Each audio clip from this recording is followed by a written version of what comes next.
ரூபாய் வரைக்கும் கொடுத்து வாங்குற கீரை கட்டுக்குள்ள எவ்வளவு சத்துக்கள் இருக்கு தெரியுமா? அகத்திக்கீரை இது பெரும்பாலானோர் ஆடு மாடு சாப்பிடுற கீரை, மனுஷங்க சாப்பிடுறதுக்கு லாக்கி இல்லன்னு ஒதுக்கி வச்சிருவாங்க. ஆனா மனசோர்வை குணப்படுத்துறதுக்கு அகத்திக்கீரையை விட சிறந்த மருந்து கிடையவே கிடையாது. குறிப்பா வயிற்றுல, வாயில, தொண்டையில ஏற்படுற புண்ணை உடனே சரி பண்ணிடும். உடம்புல ஏற்படுற காயங்களுக்கு அகத்திக்கீரையோட சாறு ஒரு சிறந்த மருந்து.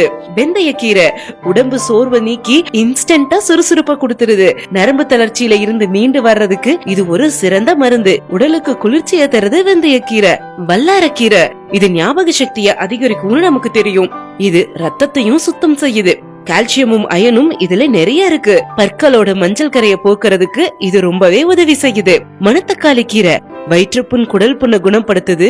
குறிப்பா கருப்பை கோளாறுகள் இருந்தா அதையும் சரி பண்ணுது. ரத்தத்துல சிவப்பணுக்களையும் அதிகரிக்குது.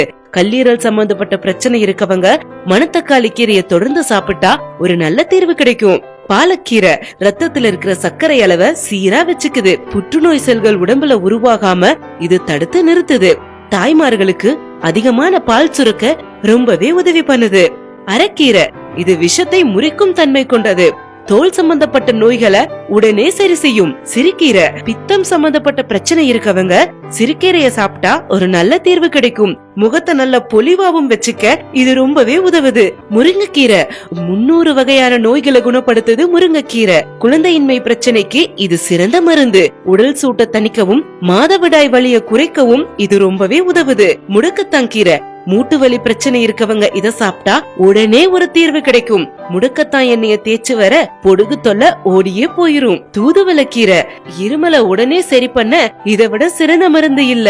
எலும்பையும் பற்களையும் பலப்படுத்த இது ரொம்பவே உதவுது. இப்படிப்பட்ட சத்துக்கள் உள்ள இந்த கீரை வகைகளை வாரத்துல 2 முறையாவது உங்க உணவுல சேர்த்துக்கோங்க. ஆரோக்கியமான உணவுகளை சாப்பிடுங்க. உங்க ஆரோக்கியத்தின் மீதும் உங்க நண்பர்கள், உறவினர்களின் ஆரோக்கியத்தின் மீதும் உங்களுக்கு அக்கறை இருந்தா இந்த வீடியோவை ஷேர் பண்ணுங்க.